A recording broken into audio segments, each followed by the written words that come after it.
कभी ऐसा महसूस हुआ है कि सुबह आंख खुलते ही सबसे पहले फोन हाथ में आता है और फिर एक नोटिफिकेशन, दूसरा ईमेल और सोशल मीडिया का वो कभी ना खत्म होने वाला स्क्रॉल, और ऐसा लगता है जैसे दिन शुरू भी नहीं हुआ और दिमाग मतलब 100 अलग-अलग दिशाओं में भाग रहा है। जैसे किसी शांत गहरी नदी की जगह ना हम एक तेज उथली सी धारा में बह रहे हो, जहां हर पल कुछ ना कुछ हमें खींच रहा हो। फोकस, एकाग्रता, ये शब्द तो आजकल जैसे कोई पुरानी कहानी लगता है ना, लेकिन आज हमें शोर और बिखराव के बीच एक बहुत ही जरूरी और आप कह सकते हैं शक्तिशाली विचार पर गहराई से बात करेंगे। ये विचार आता है लेखक कैल न्यूपोर्ट की किताब deep work, focus in a connected world से। हम आज इसी किताब के कुछ खास हिस्सों को देखेंगे, समझने की कोशिश करेंगे और ये जानेंगे कि न्यूपोर्ट जैसे डीप वर्क यानी गहरा काम कहते हैं, वो असल में है क्या चीज। तो आज हमारी इस पड़ताल का मकसद क्या है? देखिए, हम 3 चीजें समझने की कोशिश करेंगे। पहला, ये गहरा काम आखिर है क्या।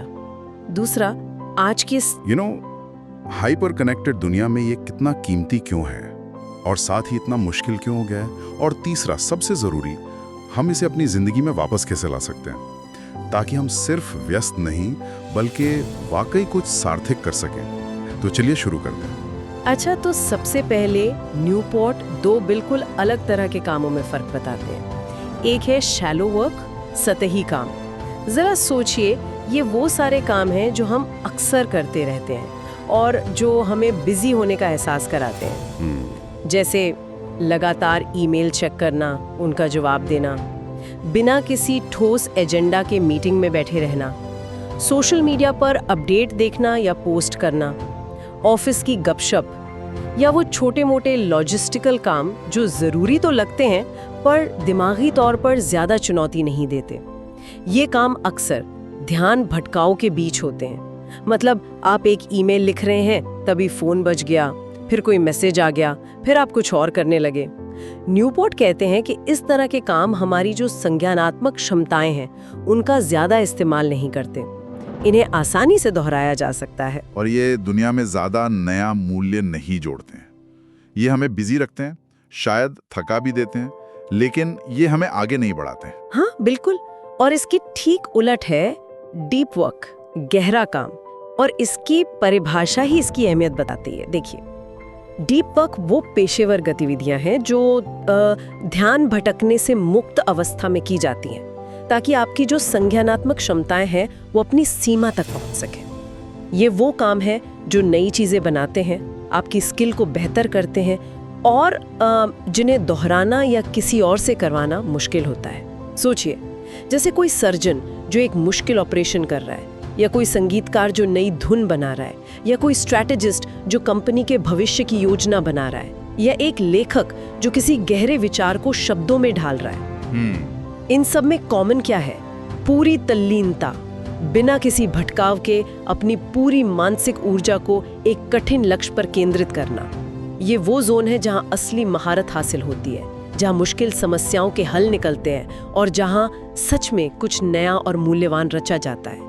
ये आसान नहीं होता। हाँ, इसमें मेहनत लगती है, दिमाग पर जोर पड़ता है, लेकिन नतीजा भी उतना ही गहरा होता है। ये सुनने में तो बहुत अच्छा लग रहा है, लेकिन सवाल ये है कि अगर ये इतना ही मूल्यवान है तो आजकल ये इतना कम देखने को क्यों मिलता है?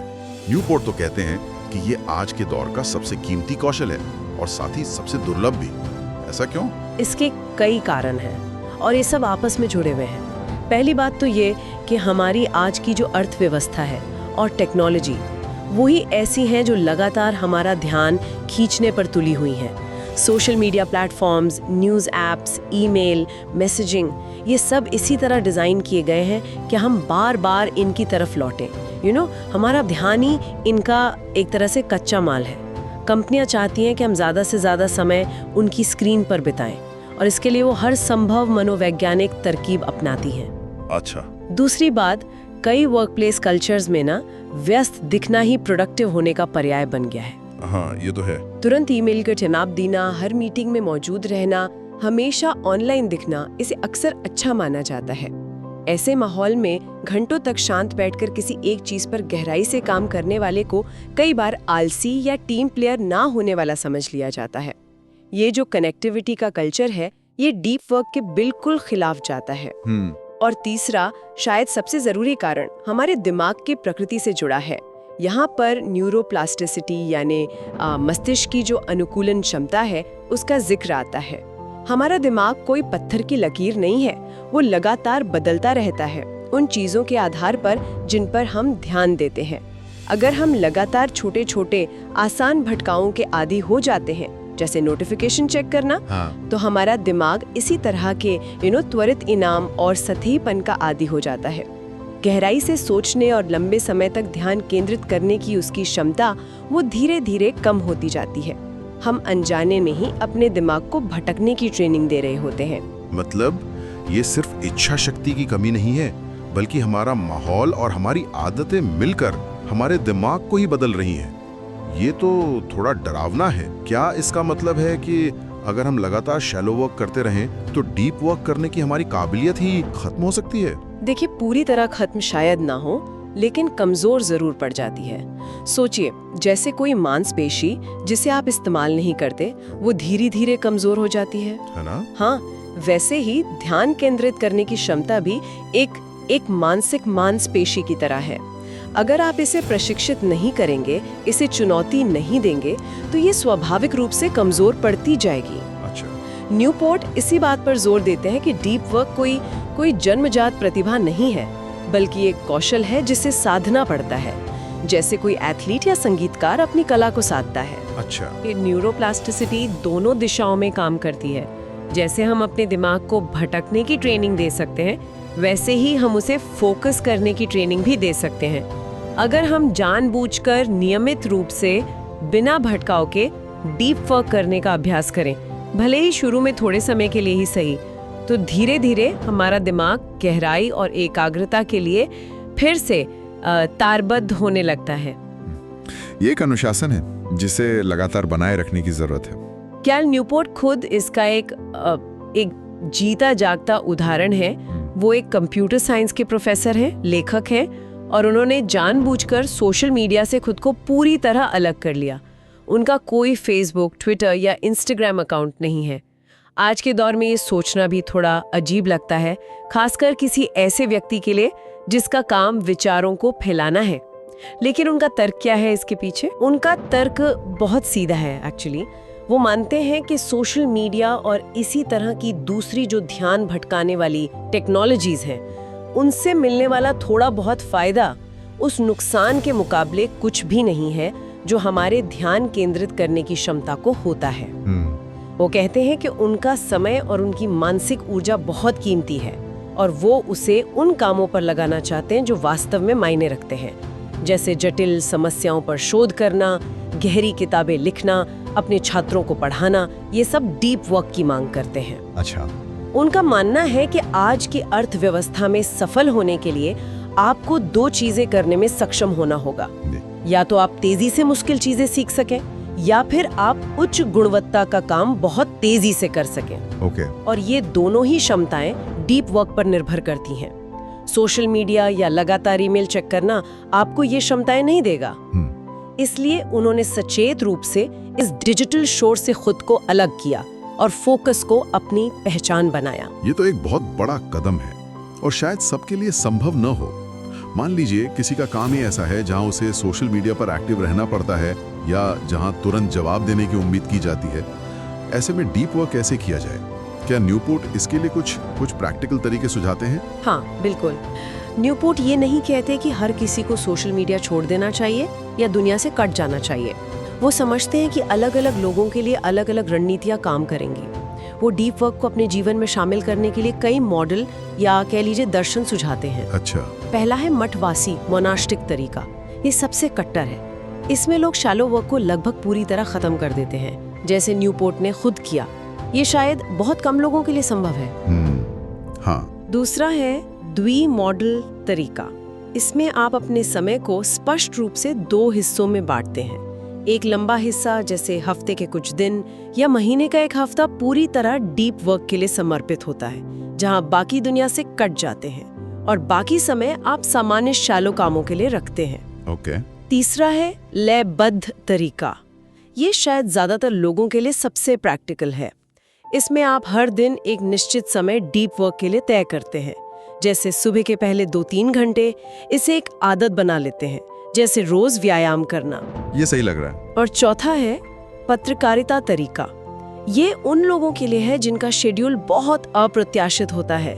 जैसे उन्हें थोड़ा खाली समय मिलता है, चाहे वो आधा घंटा ही क्यों ना हो, वो तुरंत डीप मोड में चले जाते हैं। ये सबसे ज्यादा अनुशासन मांगता है। ये तो दिलचस्प है कि अलग अलग लाइफस्टाइल के लिए अलग अलग तरीके हैं, लेकिन सिर्फ समय तय कर लेना ही काफी है क्या? माहौल का क्या? अगर आप डीप वर्क करने बैठे हैं और हर 2 मिनट में फोन बज रहा है या कोई दरवाजा खटखटा रहा है, तब तो मुश्किल होगा। बिल्कुल। इसीलिए न्यूपोर्ट सिर्फ समय प्रबंधन पर ही नहीं, बल्कि अपने माहौल को डिजाइन करने पर भी बहुत जोर देते हैं। इसका मतलब है ऐसी जगह और ऐसी आदतें बनाना जो डीप वर्क में मदद करें। ये कुछ भी हो सकता है, एक शांत कमरा, लाइब्रेरी या बस हेडफोन लगाकर बैठना। जरूरी ये है कि आप बाहरी भटकावों को कम से कम करें। सही है। वो रीति रिवाजों की बात करते हैं, मतलब डीप वर्क शुरू करने से पहले एक छोटा सा रूटीन बनाना, जैसे एक खास जगह पर बैठना, एक खास तरह की कॉफी पीना, फोन को बंद करके दूर रख देना। ये आपके दिमाग को संकेत देता है कि अब फोकस करने का समय है। एक सिग्नल की तरह। हाँ, और हाँ, डिजिटल डिटॉक्स भी इसका एक हिस्सा है, लेकिन इसे सिर्फ एक बार की छुट्टी की तरह नहीं देखना चाहिए, बल्कि इसे अपने जीवन का नियमित हिस्सा बनाना जरूरी है। जैसे वीकेंड पर काम की ईमेल चेक न करना या दिन के कुछ घंटे बिना इंटरनेट के बिताना। ये आपके दिमाग को लगातार भटकाव के चक्र से उभरने का मौका देता है। ये सब मिलकर एक ऐसा ढांचा तैयार करते जहां डीप वर्क संभव हो पाता है। पर हाँ, ये आसान नहीं है, इसमें लगातार प्रयास और अनुशासन लगता है। अपने अनुशासन की बात की और ये शब्द बार बार आ रहा है। ऐसा लगता है कि डीप वर्क सिर्फ एक तकनीक नहीं है, बल्कि एक तरह की जीवन शैली या एक दर्शन है।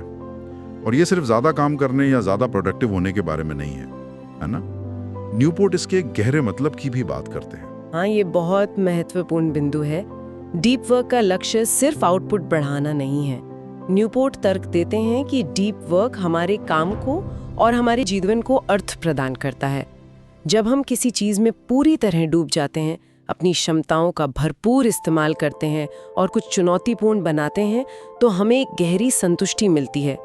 ये वो एहसास है जो शैलो वर्क चाहे कितना भी कर लें कभी नहीं दे सकता। मनोवैज्ञानिक इसे फ्लो की अवस्था कहते हैं, जिसे मिहाई चिक्सिन्थमिहाई ने लोकप्रिय बनाया। ये वो अवस्था है जब आप किसी काम में इतने मग्न हो जाते हैं कि आपको समय का ध्यान नहीं रहता, आप खुद को भूल जाते हैं और काम अपने आप में एक इनाम बन जाता है। हाँ, वो जोन। बिल्कुल। कलाकार, वैज्ञानिक, शिल्पकार, खिलाड़ी, ये सभी इस अवस्था का अनुभव करते हैं। डीप वर्क हमें इसी फ्लो अवस्था तक पहुंचने में मदद करता है। न्यूपोर्ट ये भी तर्क देते हैं कि हमारा दिमाग अर्थ की तलाश में रहता है। सिर्फ आसान और आरामदायक चीजें करने से हमें सच्ची खुशी या संतुष्टि नहीं मिलती। मुश्किल चुनौतियों का सामना करने और उन पर विजय पाने से ही हमें यह एहसास होता है कि हमने कुछ सार्थक किया है। डीप वर्क अपनी प्रकृति से ही चुनौतीपूर्ण होने के कारण हमें यही सार्थक अनुभव प्रदान करता है। यह हमें सिर्फ एक व्यस्त कर्मचारी होने से ऊपर उठाकर एक कुशल शिल्पकार या विचारक बनाता है। ये बात वाकई सोचने लायक है। हम अक्सर प्रोडक्टिविटी को सिर्फ किए गए कामों की संख्या से नापते हैं, लेकिन शायद हमें उसकी गुणवत्ता और उससे मिलने वाली संतुष्टि पर ज्यादा ध्यान देना चाहिए। और आपने फ्लो अवस्था और समय का जिक्र किया।